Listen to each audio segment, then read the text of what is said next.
Promesse biblique du jour. Bonjour à tous. Aujourd'hui, troisième et dernière partie sur la repentance et ses fruits. Nous avons vu la première partie, la repentance, la seule clé qui ouvre le ciel. La deuxième partie, c'était la repentance, ce qu'elle n'est pas. Et aujourd'hui, qu'est-ce que la vraie repentance selon la Bible?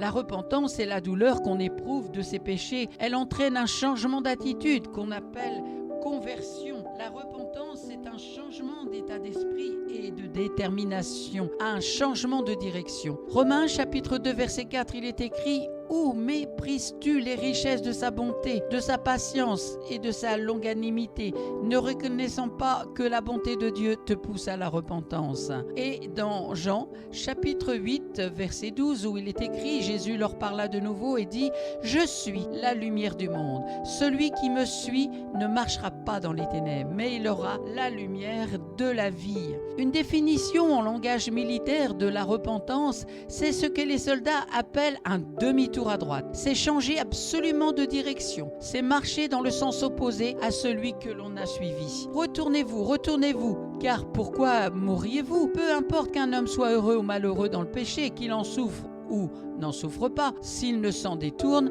Dieu ne peut lui faire grâce. La repentance est un changement d'état d'esprit et de détermination. Prenons cet exemple dans cette parabole racontée par Christ dans Matthieu chapitre 21, versets 28 et 29. Que vous ensemble, un homme avait 2 fils. Et, s'adressant au premier, il dit: mon enfant, va travailler aujourd'hui dans ma vigne. Il répondit: je ne veux pas. Ensuite, il se repentit et il alla. Après qu'il lui dit non, il réfléchit et changea d'avis. Peut-être, se dit-il, je n'ai pas parlé respectueusement à mon père. Il m'a demandé d'aller travailler et j'ai refusé, j'ai eu tort. Mais supposez qu'il lui ainsi parlé et s'en fût tenu là. Il ne se serait pas repenti. Non seulement il demeura convaincu qu'il avait eu tort, mais il s'en alla aussitôt au champ pour labourer. Voilà comment Christ lui-même définit la repentance. Si quelqu'un dit « par la grâce de Dieu, j'abandonne mon péché et je ferai désormais sa volonté », celui-là se repent, c'est la véritable conversion. Peut-on se repentir sur le champ? Mais oui, certainement. Il ne faut pas 6 mois pour changer d'avis. Il y a un moment dans la vie de tout homme où il peut s'arrêter et dire « par la grâce de Dieu, je n'irai pas plus loin sur le chemin de la mort éternelle. Je me repens de mes péchés et je m'en détourne. » S'il laisse passer ce moment-là, il peut être trop tard après. N'attendez pas de sentir vivement vos péchés. Si vous êtes convaincu d'être dans la mauvaise voie, cela suffit.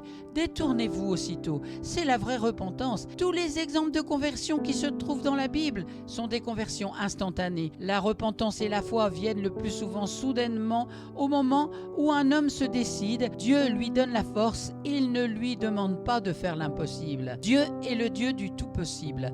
À l'homme de vouloir, à Dieu de pouvoir. Il ne commanderait pas à tous les hommes de se repentir s'ils en étaient incapables. Ceux qui ne se repentent pas et ne croient pas à l'Évangile ne pourront blâmer qu'eux-mêmes. La vraie repentance doit porter des fruits. Dans Matthieu chapitre 3 verset 8, il est écrit: produisez donc du fruit digne de la repentance. Merci Seigneur pour ton aide et ton appui dans nos vies. Merci pour ta parole qui est puissance de vie. Merci parce que tu donnes vraiment ta révélation par ton Saint-Esprit dans le cœur de chacun de ceux que tu as convoqués aujourd'hui à écouter ta parole. Merci Saint-Esprit pour ton œuvre. À toi soit toute la gloire, Père, dans le nom de Jésus. Amen.